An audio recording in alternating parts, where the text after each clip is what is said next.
Hi, I'm Ian Ziering, and this is Beach Patrol. Real stories about real heroes. On this edition of Beach Patrol, a trip to the beach for 3 girls turns deadly. See real home video of the girls pounded by an angry sea. Plus, the boom came over and hit him in the head and knocked him overboard. A daring open sea rescue captured on videotape. Then, they're called a deployable asset. Dive into the action with the rescue swimmers from the United States Coast Guard. And it's 1 part Russian, 1 part French, 1 part Canadian, but 100% American. Discover the secret of SARSAT. It is helping to take the search out of search and rescue. Join host Ian Ziering on this edition of Beach Patrol.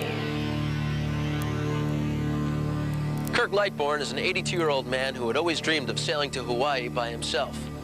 Well, he was well on his way to realizing that dream when disaster struck with the nearest land hundreds of miles away.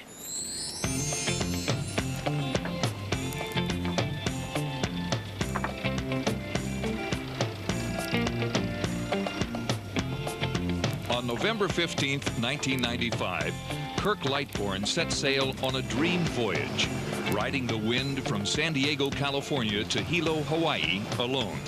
His children knew this trip was just one more chapter in the life of an adventurous man. He's a very curious, energetic, passionate, determined, stubborn. Want to take over from there? He's a Pisces. Yeah. He's all of the above, huh? The amazing fact was that Kirk Lightbourne was no middle-aged man working out a midlife crisis. He was 82 years old. I encouraged him. My feeling was it was great. He was a wonderful sailor. I knew he had a very sound boat. He was in his 80s, and even though it appears that he might live forever, you know, reason tells you that he probably won't, and now is the time. Kirk Lightbourne had lived a full life. He was a husband, a father, a musician, and most of all, a sailor.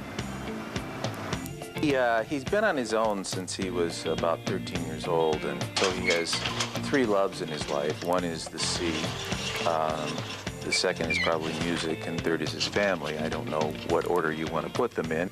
He played in bands all through the 20s, 30s, and 40s, and, you know, lived, I think, a pretty bawdy, exciting life when he was in his early years. Well, he educated himself. He educated himself, and right. So. He's an inventor. He's an author.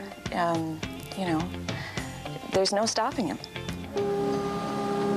The boat under him was a 27-foot sloop, the kind that probably should be tied safely on its mooring when the Coast Guard sends out small craft warnings.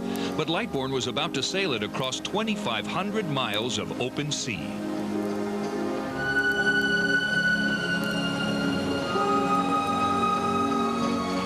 Under full sail, he was in his element.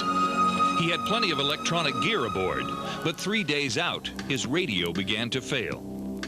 Using his remaining power, he called the Coast Guard. Dad was talking to them on the radio and said he was having radio problems. Exactly. and would not be calling you from the boat. Right. So the Coast Guard already knew who he was, I believe. That's right. Yes, Coast Guard, saying out. Thank you, Coast Guard. But even the loss of any other electronic equipment would not have slowed down Captain Lightbourne. My father has always been a great navigator, and he was a navigator in the Navy. Navy man Lightbourne was an expert with a sextant and often used it to test the accuracy of his electronics.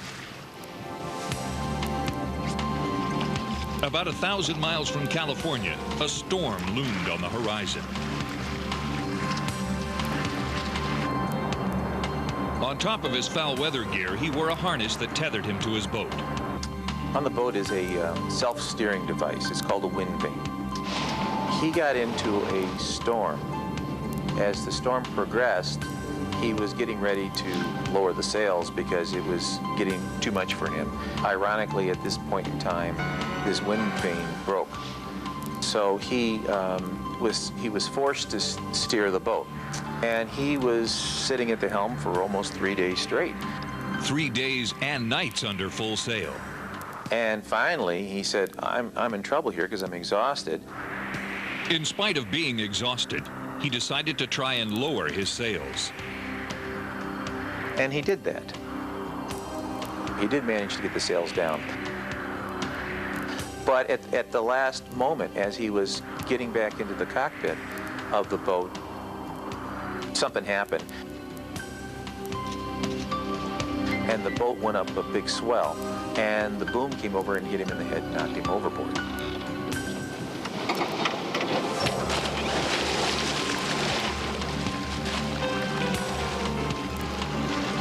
And he doesn't remember anything from that point on. He remembers going into the water, but that's about all he remembers. So how he got back into the boat, he doesn't remember. Lightbourne did manage to get back on board.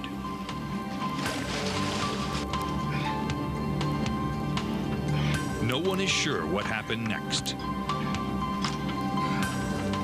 That's what everybody suspects, that he fell going down the stairwell.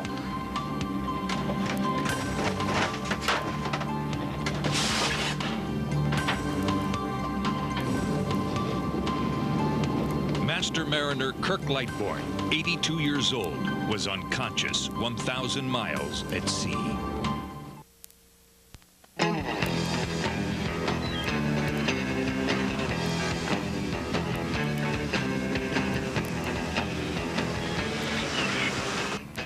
An 82-year-old sailor has been injured and has drifted helplessly for days.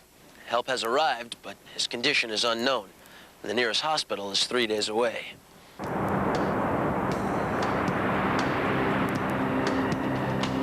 Caught in a storm 1,000 miles at sea, 82-year-old Kirk Lightbourne pulled down the sails of his 27-foot sloop. This was the worst weather he had encountered in his solo trip from San Diego to Hawaii.